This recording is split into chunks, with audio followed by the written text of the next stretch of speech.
سلامونه د سبا نیوز ګرانو لیدونکو د نړۍ تازه او مهمو خبرونو ته ښه راغلی. د امریکا دفاع وزیر وایي له افغانستان څخه د وتلو په برخه کې سوي تېروتنې به په جدي ډول وڅېړل سي.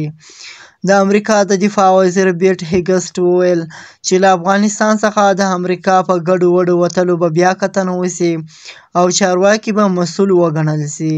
هغه وویل په دې برخه کې د لا روښانتیا لپاره نورې څېړنې کوي. هغه د پنټاګون له کارکوونکو سره په یوه غونډه کې وویل موږ به له افغانستان څخه د ځواکونو د وتلو بیا کتنه وکړو ترڅو پوه سو چې څه تېروتنې دي ولې مسؤلیت نه دی اخیستل سوی. پیټ هېګسټ په افغانستان کې ناکامه جګړه پر یوکراین د روسیې یرغل او پر اسرائیل د حماس ناڅاپي برید هغه پیښه وبلله چې د امریکا ځواک یې په نړیواله کچه کمزوری ښودلی دی. هغه د افغانستان جګړې د حساب ورکولو ژمنه وکړه چې په 2021 کال کې په ګډوډۍ پای ته ورسېده او په کابل کې د امریکا ملاتړی حکومت په چټکۍ سره وپرځېده.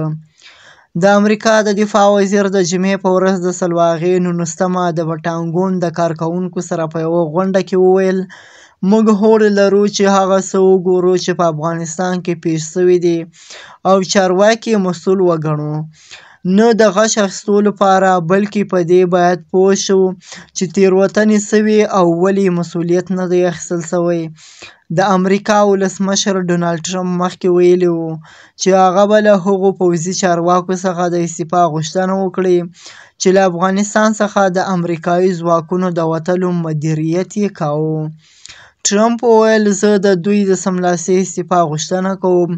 ټرمپ په وار د امریکا پخوانی ولسمشر جو بایډن او ورسره مرستیاله ولسمشره کمالا هاریس له افغانستان څخه د امریکا د ناکامه وتلو بڼه ګڼلې ده. هغه پر جو بایډن نیوکه وکړه چې له افغانستان څخه د ګډوډۍ له وتلو وروسته یې هیڅوک مسؤل ونه ګڼل.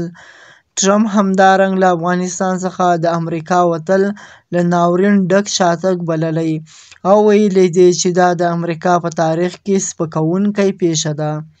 د امریکا د بهرنیو چارو وزیر انتونیو بلینکن وویل که امریکا له افغانستان څخه نه وای وتلې نو طالبانو به په امریکایي ځواکونو برید کړی وای او ویستي به یې وو.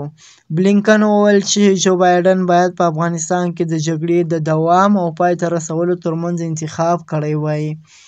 دا و د نن ورځې تازه او مهم خبرونه.